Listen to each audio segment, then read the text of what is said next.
the first guest speaker for today, Dr. Purva Bhate. Dr. Purva Bhate is a public health dentist and she has completed her BDS from KLE Institutes and her MDS from the College of Dental Sciences, Davangere.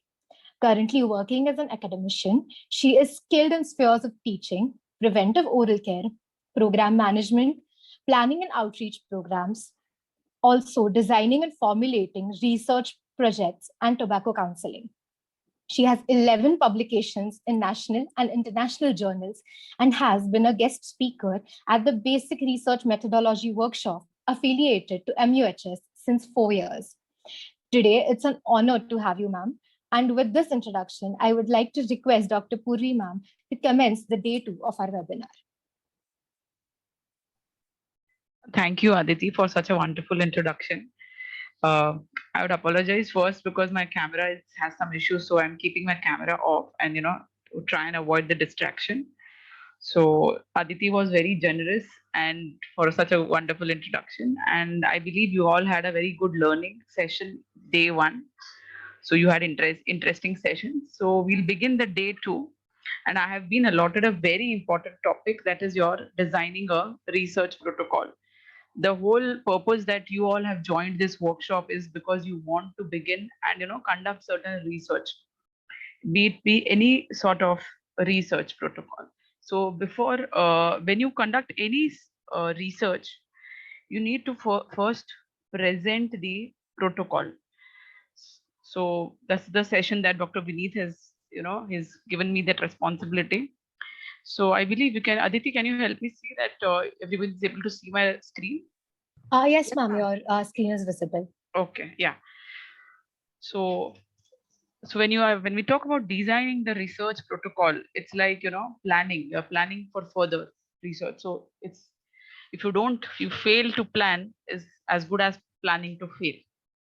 So the objectives of today's session will be to help you understand what is a research protocol, to help you know what are the steps in designing the research protocol, to know various components of research protocol, and there are certain spirit guidelines for as to how to design a proper research protocol. And end of the session, you should all be able to you should be in such a position that you should be able to design your own research proposal or a protocol. So to begin with, we have various definitions. One I would just help you understand is, a protocol is something which provides a background, rationale, objectives of a biomedical research project, and it describes its design, methodology, organization, and it also includes ethical and statistical considerations. Some of these considerations which may be provided in other documents, which is referred to as a protocol. So this is a definition that is given by WHO operational guidelines. So when you design a protocol, what does the protocol do? Okay, so your protocol should answer certain questions. It should answer why you are doing a research, what research you are going to carry out, how you will be conducting the research, when do you plan to conduct the research, and where do you plan to conduct the research. So these are the basic questions that a protocol should be able to answer. So why this protocol and who reads this protocol?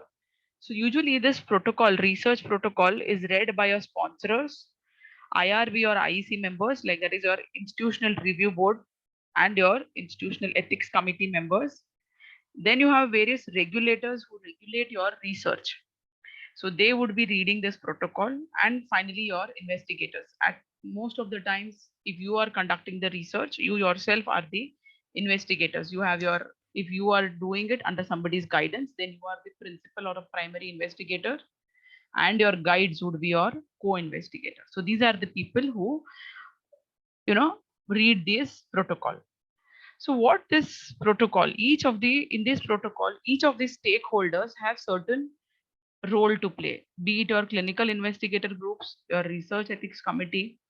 So as per the spirit guidelines, each of the stakeholder has various roles. Like the sponsors have to make sure that the investigators stick to the protocols. The ethics committee also makes sure that they stick to the protocols. If there is any change in the protocol, the ethics committee has to be updated. Then you have the trial registers. So each of the stakeholders in the protocol make sure that they have certain role to play. Now, why are you presenting this protocol? Any protocol you are uh, presenting to any of the stakeholders, basically you are trying to convince them. What are you convincing them for? You are convincing them to allocate their resources to you so as to pursue the research project. I believe this workshop as a platform has given you there's a competition that is announced, I believe, that is for your research protocol designing. So what are you doing? You will be presenting a research proposal or a protocol. So what are you trying to do? And through this, you are trying to convince them to give them those funds that are bringing prize money. So at times when you're convincing them, it could be the grant money, that is money per se. Also, if money is not involved, you could be convincing them to allow you to use their facilities like the equipments or personal time as an investigators. So let's quickly move to the next step, that is what are the steps in formulating the research? First is, you always, for any research to go ahead, you have to have certain, it begins with the idea. I think this would have been discussed yesterday as to how we go ahead and conceptualize the idea. So it starts or begins with the idea in your mind. Then you do a literature review or search on the literature as to understand what is done so far, what is not done, try to identify the gap and what research you can go ahead. Then you conceptualize into the form of hypothesis. You identify the specific objectives of the study. Then you decide the study population and settings. Then you try to consider the feasibility, that is to what you are thinking. Is it possible? Is it not possible? Then you decide onto the study design and methodology. And last, you give appropriate references. I would like to tell the participants that, see, if you find anywhere that you need me to explain more, you can please go ahead and unmute yourself, and we can have the doubt clearing, because I feel a lot of terminologies will be new for you here. So you can please feel free to ask. Next is the components of your research protocol. So when you have a research protocol, you have certain subtitles and those that you need to fill up for your protocol. So it begins with your title, then you have your abstract or summary, then you give an introduction to your topic, then you have your aims and objectives. It is then your literature review, methodology in details as to on whom you're going to carry out the research, who are going to be the study participants, what are the adverse effects that you can see, what you are anticipating, how will you maintain that the quality is assured. Then you have certain flow charts, how will you carry out the data analysis, ethical statements, you should have certain time frame, budget, and last your references and certain appendices that needs to be attached to the protocol. So all these components together put together as a research protocol. Not to get scared, we'll discuss each one in detail and we will have a fair idea of what each is to be. Okay, so simple to begin with. First one is your title of your research. It should be usually simple and precise.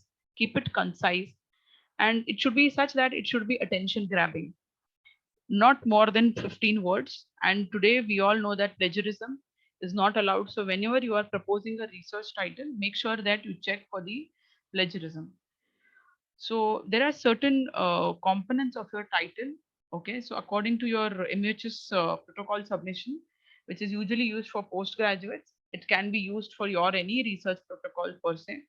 So it should be usually, it puts up certain guidelines, that is, it should have, the title should be concise, it should be clear and brief. It should mention the intervention, comparator, outcome group, study design.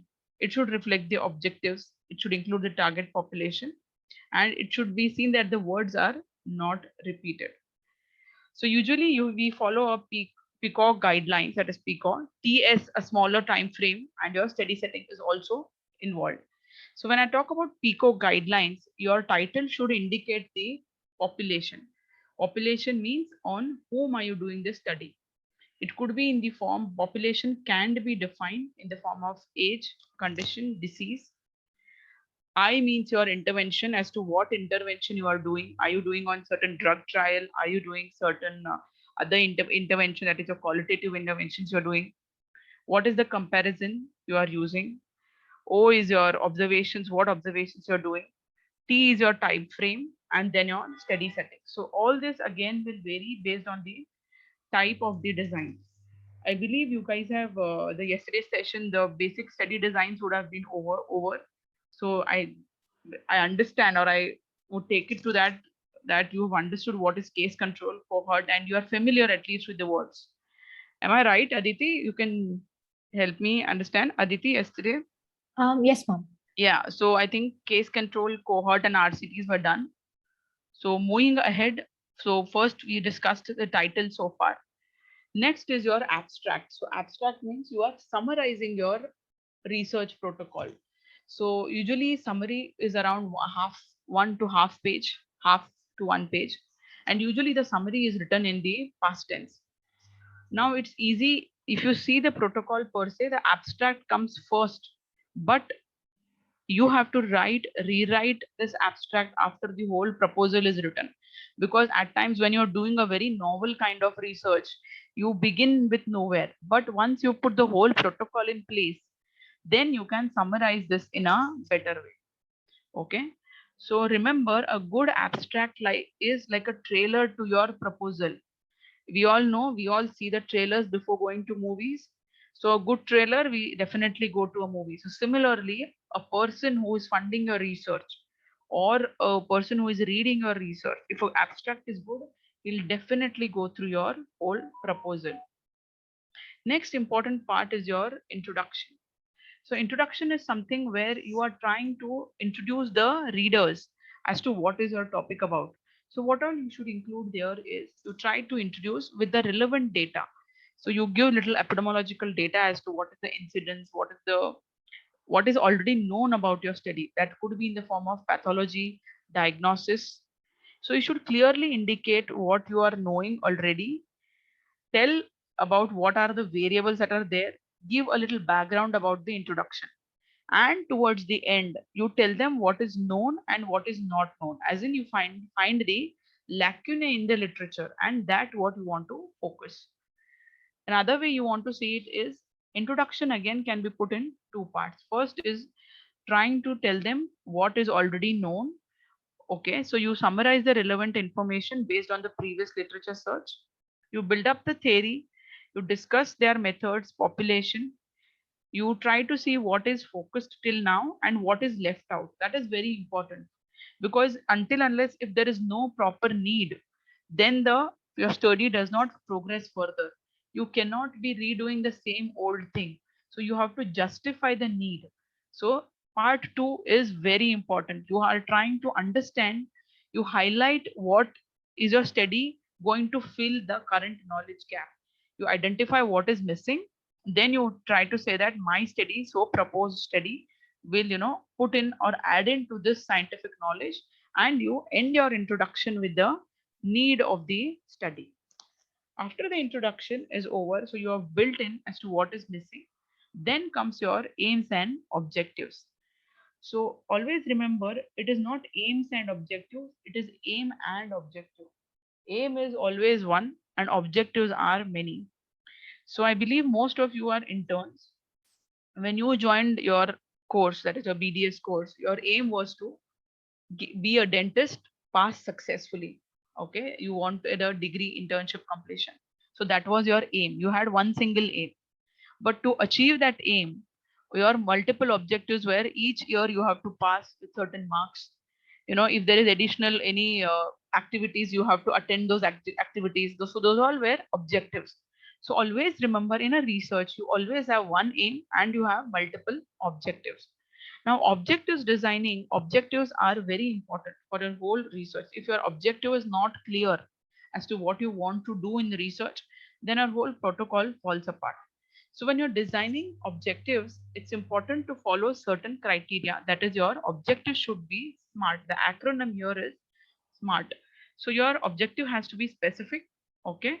It should be target specific for the area of improvement. It should be such that can be put in measurable terms, and then it should be achievable. Okay, and achievable, and also it has to be the one you have to decide as to who will be doing what will be doing. Okay, who will do the research. Then it should be realistic. So your goal should be realistic based on what are the resources that you have. and it should be time bound. So it should be timely. So your objectives as such, if I have to understand where are the various types of objectives, there could be general objectives or specific objectives. So your general objective could be, example could be, what is the prevalence of HIV? So it's quite vague. So it's always better to have specific objectives in your research. Like what is the prevalence of HIV in healthcare workers? So that would be a more specific and a attainable objective. Objectives also at times could be primary objective and secondary objectives. So each research will have a primary objective and a secondary objective. But you have to be very mindful when you are designing secondary objectives, because it could so happen that it could be challenging for one study design to address more than one objective. So always try and design your objective in such a way that you avoid conflicting objectives. Just a little example for you people.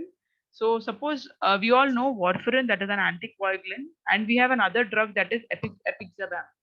So if suppose my primary objective is if to determine if the epixaban is a non-inferior to warfarin in the combined endpoint of the stroke. So stroke again could be my measurable endpoints here are hemorrhagic, or I'm trying to understand ischemic, or what is an unspecified type of stroke.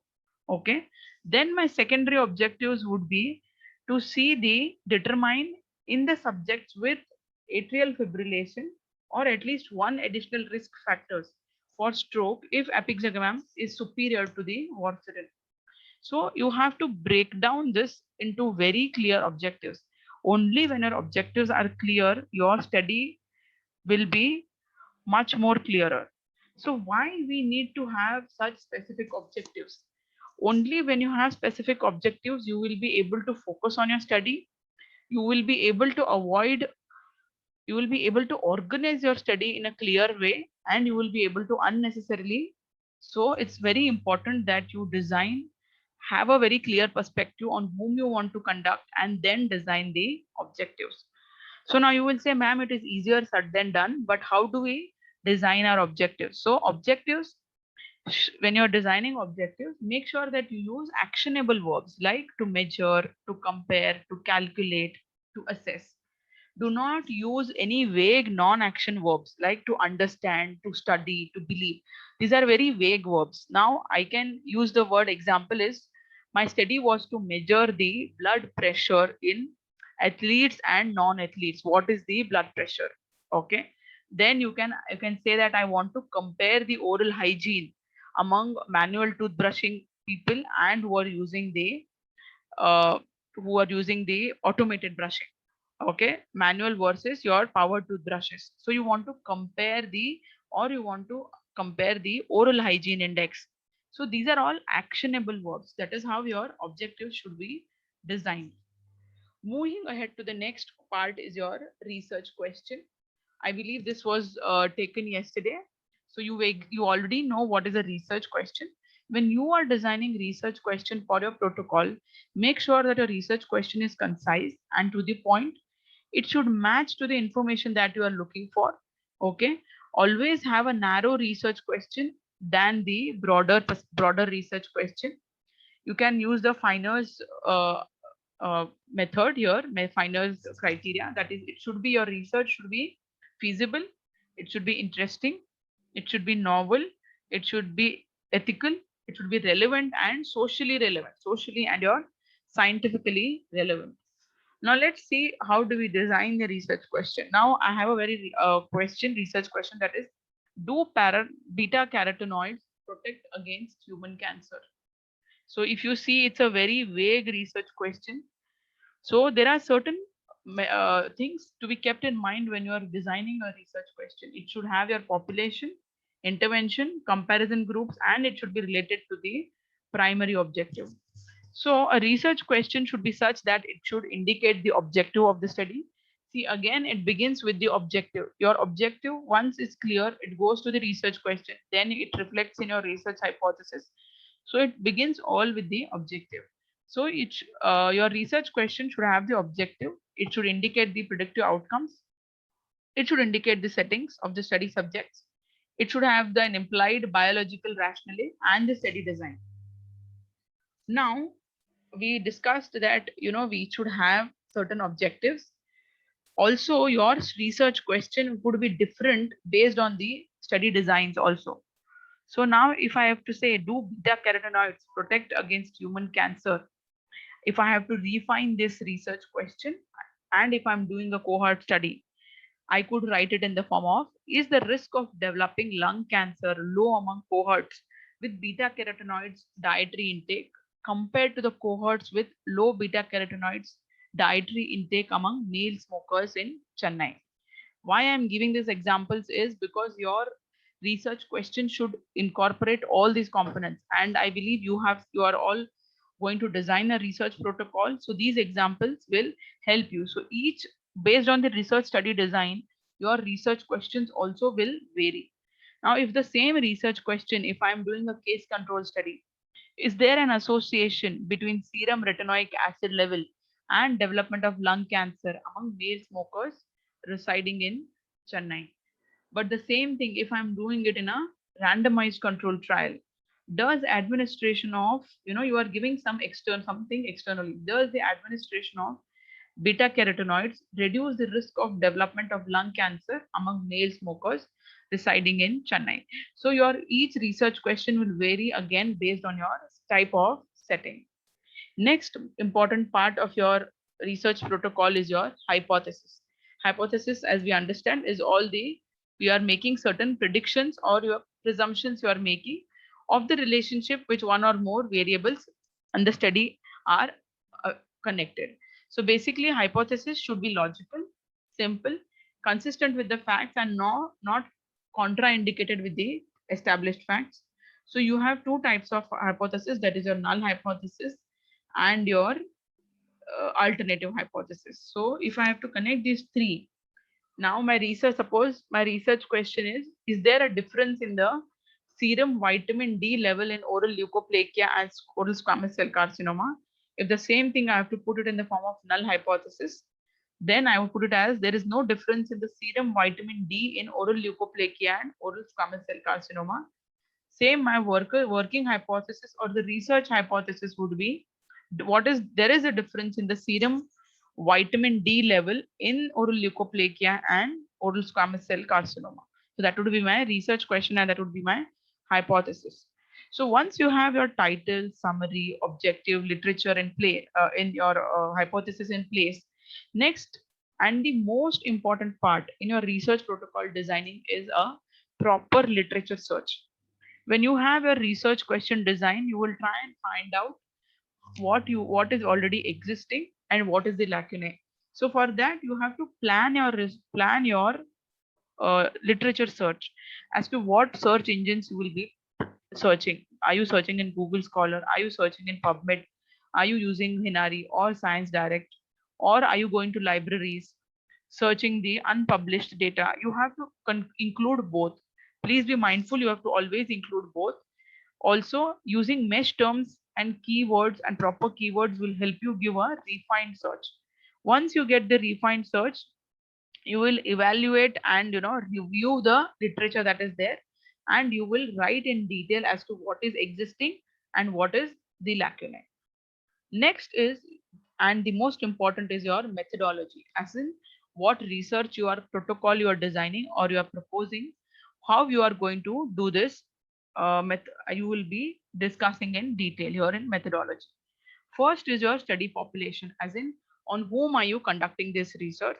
So your population will be could be defined based on the gender, race, occupation, or the eligibility criteria. Next is the study design. That again will depend on what is your research question. It could be a case control cohort or a randomized control trial. Then you have your sampling and sampling size, as to how you will recruit the sample people from the population and what is the sample size estimation. Sampling frame, again, as to how you are going to recruit these people. Steady period chart is also called as NAT chart. We'll see what is it. And then after you have designed this basic as to how you will go about your study part, this methodology you will submit to your ethics committee clearance. That also has to be described in your methodology. So in your methodology also you will design about PIS, that is your patient information sheets and your consent forms. Then you will design what is your inclusion and exclusion criteria, what are the instruments that you're going to use, what disease are you studying. You will define a operational definition to that, and at the end of it, how will you collect the data and what is your analysis. So all this has to be mentioned in the research protocol. I think this has been discussed. You would have a brief idea about it as to what is the target population, source population, and sample population. So your study population, always remember, is a main, it comes out of your target population. Your source population is again the the source population is again a proportion or a pie of your target population who are representative of the target population. Then individuals who are willing to participate or who are, whom you have sampled out by your sampling techniques is your sample population. And the sample population that meets your study criteria, meets your inclusion exclusion criteria, or who are eligible to be your part of your study, they are your study population. Now your inclusion parts are usually study subjects who are usually defined by their age, sex, and who are willing to give consent. Exclusion criteria are some like people who have concurrent illness, people, women who are pregnant or lactating, any contraindications to what therapies you are doing, or it could be as simple as they don't want to participate in your study. That could be your exclusion criteria. Next is you need to know what study design you are going to follow. Now, at times it could be confusing how to understand what study design it is. Very simple. Always ask the first question: are you using any intervention? Intervention means any additional external factor are you intervention do adding. If it is no, then it becomes an observational study. If it is a yes, it becomes the experimental study. In the observational study, again, you if there is a comparison group, then it's a descriptive. Then it's not a if there is a comparison group, it's a analytical study, which could again further be cohort, case control, or cross sectional. And if there is a no comparison group, then it becomes a descriptive study. Your study design, when you're designing a protocol, also can depend on what is the purpose of the study. Because at times when you're studying in theory, it's very easy to understand. But when you sit to design a research protocol, you don't know how do I go ahead as to which study design to choose. So this table will help you understand as to what study design you should choose based on the purpose. First is if you are trying to assess the frequency or burden of the disease. So if such is your purpose, then you have a cross-sectional survey or the cohort studies. If you're trying to identify the risk factors, then you have cohort and case control studies. If you're trying to determine the prognosis, then you have cohort studies. Then if you're trying to assess the efficiency of some drug, you have clinical trials. Then if you're doing to want to evaluate a community program, then you have your evaluation studies. So now you have your study population and study design in place. So a little example as to how we can connect the two. Suppose your study question is, what is the proportion of high school students in North Country who smoke cigarettes? So if such is your research question, definitely you will go for your cross-sectional study. The word here to catch is the proportion. You're trying to understand the proportion. Okay. So here your target population would be your high school students in North Country. Your source population would be all the students in the high school in the North Country. Then your sample population would be again based on the sampling methods and your sample size estimation and who are willing to participate. Case control study, suppose if your research question is that what are the risk factors for hip fracture in adult women in United States? So here the word to catch is you are trying to assess the risk factors. So here your design you will have is your case control study. Okay.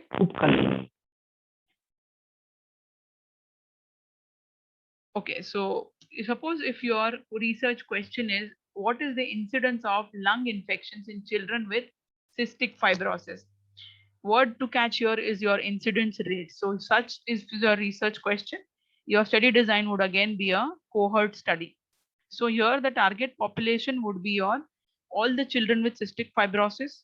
Your source population again would be narrowed down. That is your children between 2 to 12 years of age of cystic fibrosis of UCH clinic or could be any particular hospital in past 12 months. So if you see, you are refining and defining when you come closer to your sample population.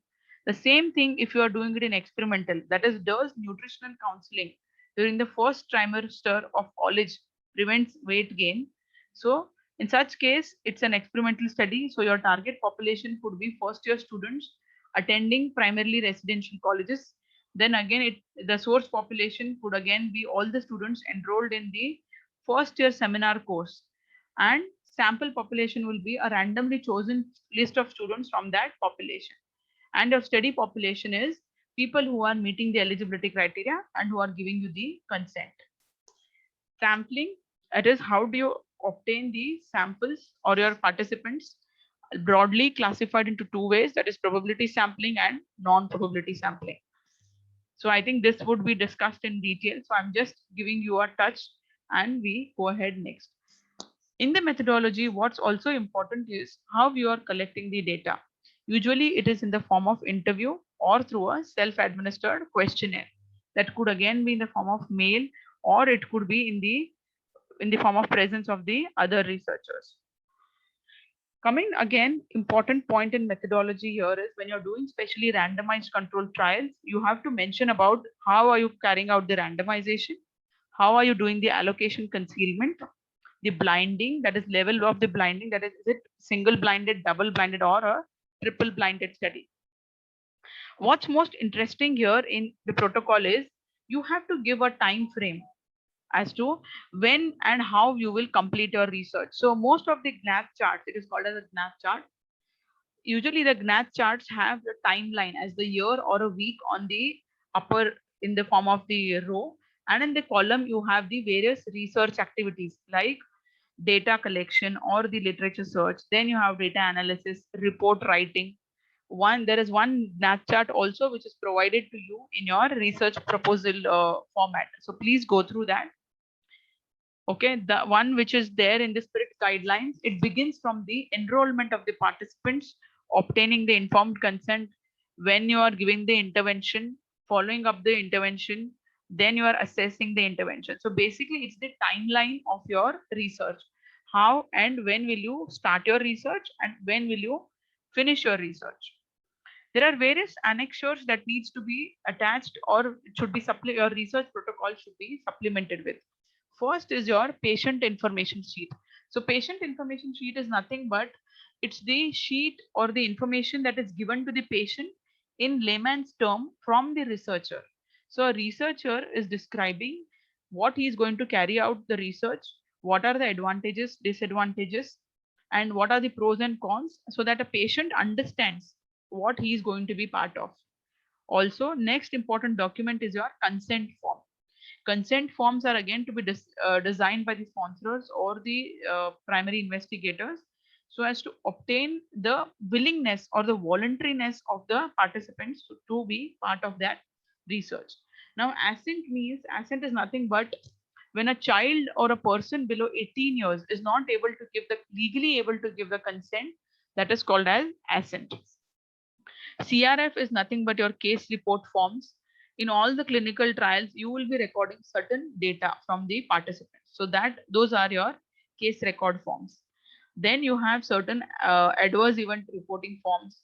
Then you have progress reports, signature logos of patients and investigators. When you have large multicentric trials, each and every patient's entry, the investigator's entry is maintained and documented. So all these are need to be explained as to how you will do it in the research protocol.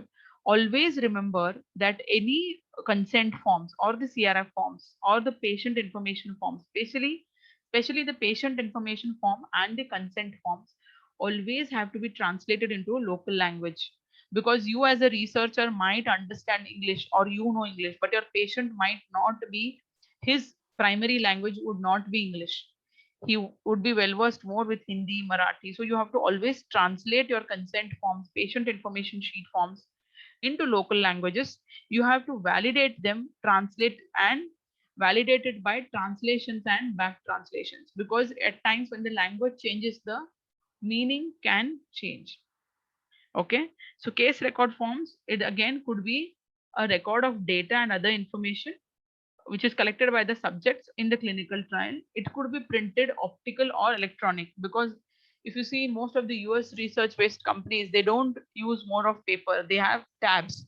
So the information is directly entered into the tab. So case record forms can also be electrically documented.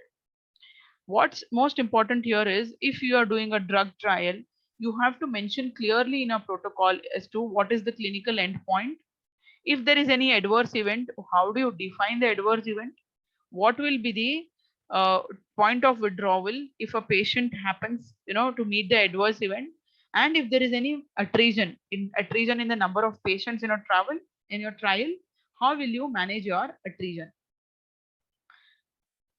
Very simple for a layman to understand is your study flow chart, because most of your research proposals, when read by ethics committee members and institutional review board members, they also have a layman and they have people who are not from the medical background.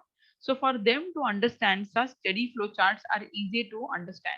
So a study flow chart basically begins with who is the population to be, who are studied, what is the eligibility criteria, then you have the excluded patients, included patients, then you have your, with the timeline, you have your what is the intervention, then this end of the day those number of people are analyzed. So it gives a bird's eye view of your whole methodology. So whenever you are designing a protocol, there are certain standard guidelines to be followed based on what is the design of your study. That is, like, suppose you have your observational studies, you have STROBE guidelines. When you have systematic reviews, you have PRISMA guidelines. Then you have randomized control trials, you have CONSORT guidelines. Last section of your protocol is your references. So references again could be in the Vancouver style. There are broadly two styles. I think as of now, you remember there is something called as Vancouver style and Harvard style. This will come in detail for you when you will be writing, when you will have a section on research writing, okay, or manuscript writing. So Vancouver system writing is basically when you have your author's name, then you have your journal name, and then your year and your page number, volume and issue, and last the page numbers. Harvard style usually is also called as an author date style.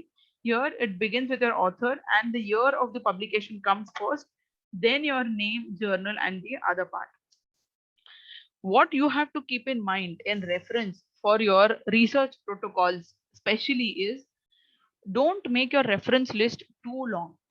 If you are saying that already so many references are there, means काफी काम हो चुका है already, काफी research हो चुका है, आप क्या कर रहे हो would not be justified there. So it's always be mindful what references you are giving in a research proposal or a protocol. Unnecessary references will give a negative impression to the stakeholders. So always remember, keep your references short and keep them very meaningful. And references should be numbered consecutively in the order which they are mentioned first. That is your Vancouver style. Now, once your protocol, that is your last part of your protocol. But sometimes it so happens that when you are carrying out your study, you feel that you have to make certain changes. That changes you cannot make with your own wish and fancy. If you feel there is some change coming up in your research, you have to go through a process called as protocol amendment. So a protocol amendment is nothing but a written description of a change to a formal clarification of the protocol. So you are to clarify to the institutional ethics committee members, IRB members, and the stakeholders and the regulatory authorities if you are changing. So what of your change could be justified? Suppose if the dosage of the drug that you are giving is changing, you have to justify why you are changing. If there is any change in the number of subjects, change in the duration of the study, if you are changing the study design, which would be a major change, all these changes you have to amend and you have to justify these changes. Okay. Now coming to the last section, that is your spirit guidelines. So like how we have CONSORT guidelines for your randomized control trials, you have spirit guideline, that is your standard protocol items, which is recommended for the interventional trials, but this is specially for your protocol writing. Okay, so if you are doing a protocol writing for a clinical trial, these are the guidelines that you need to follow. Okay, this is, I try and understand protocol guidelines. And if you are doing it for the clinical trial, that is your title, your trial registration numbers, what is the protocol version, from where are you receiving the fundings, what are the roles and responsibilities of the each person, as to as the what is the role and responsibility of the funder, the organizer, the investigator, all that has to be mentioned. What is the background and rationale as to why you are doing the research, why you have chosen this topic. You have to explain what are the comparator groups. Then is your objectives, trial design, as to what is the type of the design in the trial, that is it parallel, is it crossover, is it a factorial study design, what is the allocation ratio framework. Then methodology, here you have your study settings, eligibility criteria, what are the inclusion exclusion criteria, what are the interventions, all this has to be specifically mentioned. So this is specially for the protocol designing when you're doing for the clinical trials. Outcomes, primary outcomes, secondary outcomes, your participation guidelines or timeline, that is your Gantt chart. Sample size, how did you decide the sample size? How will you be recruiting the samples? Next part in your interventions is your allocation, is your sequence generation. How are you generating the allocation sequence? That is it computer based random numbers? Allocation concealment. I believe that you know what is allocation concealment, as in when you are giving multiple, you are giving therapies to each group, the other group should not feel that each group is given certain different medication. So you are trying to conceal what you are allocating to each of the group participation. That is your allocation concealment. Remember, it is quite different from blinding. Okay. After that, you have to then clearly mention what are the methods of data collection, how will you collect the data, how will you manage the data, as in data entry, coding, what are the statistical methods, are you using only just descriptive statistics or inferential statistics, which tests are applied, how will you monitor the data, if there is any harm, what are the harms assessed, how will you report the adverse events, then the auditing of the trial conducted. Most important section in uh, your ethics in your randomized control trials is your ethics part. That is, how do you plan to conduct under the institutional ethics committee, how you get the approvals, if there is a protocol amendment, how will you amend the protocol and why you are doing it, that has to be clearly mentioned. You have to obtain the consent and assent from the participants. Maintain that, you maintain the confidentiality, how you are maintaining it, how to access the data, dissemination policy, as in dissemination means after the trial is over, you have to inform the health authorities, you have to inform this, you have to inform the sponsors. How will you disseminate what you have done in your research? Last section is your appendix section, that is your informed consent materials and your biological specimens if you have collected. How will you handle that? All this has to come in your protocol. Okay. So a few quick tips from the perspective of IRB members, because see, most of your IRB members are the one, when you design a proposal, one is your funder who is deciding to give the money or no, but his point of view also will again depend on how ethical or how the review board is going to see your protocol. So the quick 8 tips for a research proposal from the IRB members perspective: always use protocol content guideline based on what type of study you are doing. Include all the relevant preclinical and clinical data in the background of the protocol. Suppose you are doing on human study, you cannot just you have to give a background as to what were the animal studies done, what were the human studies done, if done any, and you have to give that relevant information. Both the protocol and consent form should include all the research related activities, and it should be consistent with the aim of the study. Okay, take care to describe in detail all the study activities the subjects undergo. Each and every detail has to be given to the protocol designer, to the protocol funders or the committee. Then is obtain an independent scientific or a medical review protocol from the colleagues. So this is a very easy tip which is actually underestimated. Suppose you are doing a research study, you can always give it to a colleague who is trustworthy, that he or she might not leak your scientific idea. So you can always give that protocol for that person to just review and go through. Trust me, they will come up with so many mistakes. they will point out so many mistakes and they can, tell you so many corrections. So that can go in before you are submitting to the final submission. Next important tip is when you're writing a protocol, evaluate the standards of care, consider the difference between the observational and interventional research design. So you have to be very careful as to what type of design you are writing. For protocols involving medical devices and drugs, one has to follow both the FDA and IRB perspectives. Okay. Also, very important is ask for the assistance from the IRB chair or the regulatory person in the early stages of the development, especially or your pediatric protocol development. So you can always seek assistance from the review board perspective. Okay. Now, this protocol generation, as per the Spirit guidelines, they have now an electronic data also. You might be feeling, itna kuch bharna hai, so many things to keep in mind. But these people have made it much more easy. So you have a, Spirit protocol generation. You have a website link where you can generate the protocol. But to generate this protocol, this is the website here, spiritstatement.org. So this will help you generate the protocol. But for this, 4 important things is you have to give proper input protocol text.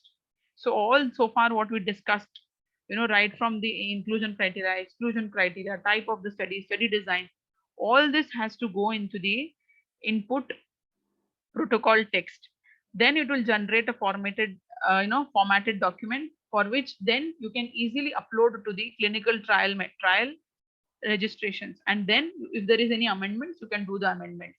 This is called as SEPTRE. Okay, that is your Spirit protocol, electronic protocol and resource. So this website helps you generate protocol, especially for clinical trials. This is a very new latest thing.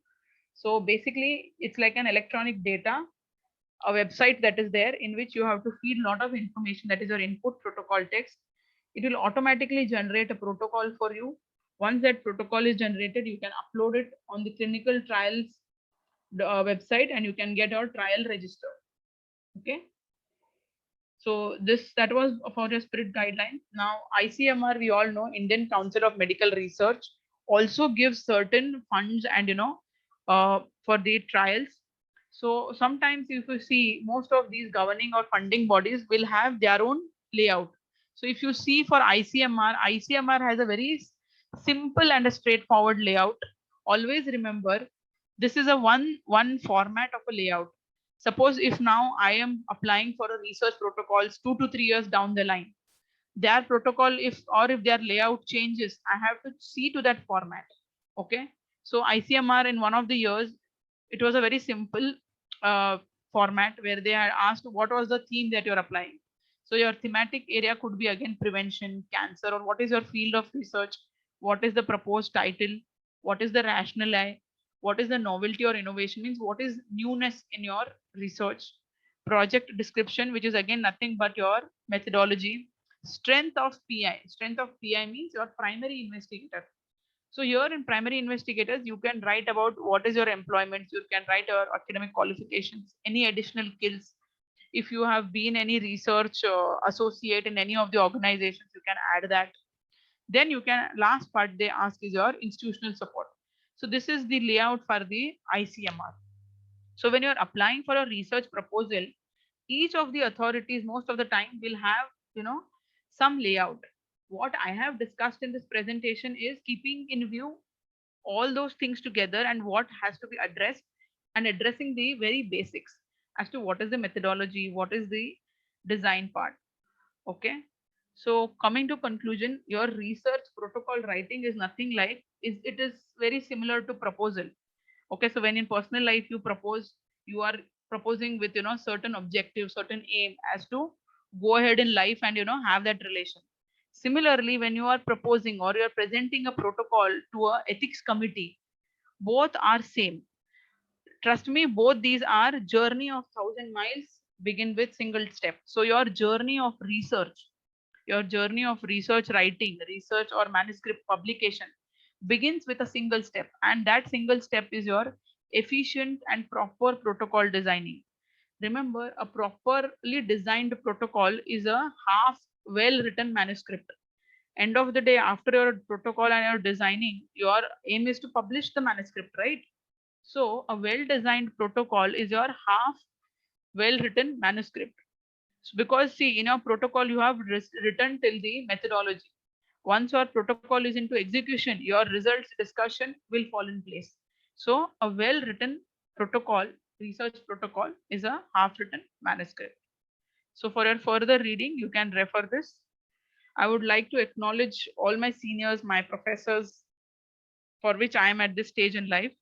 I would like to thank P-Value and Indian Student of Dental Association for giving me this opportunity, and thanks to P-Value, Dr. Vineet, for giving me this opportunity.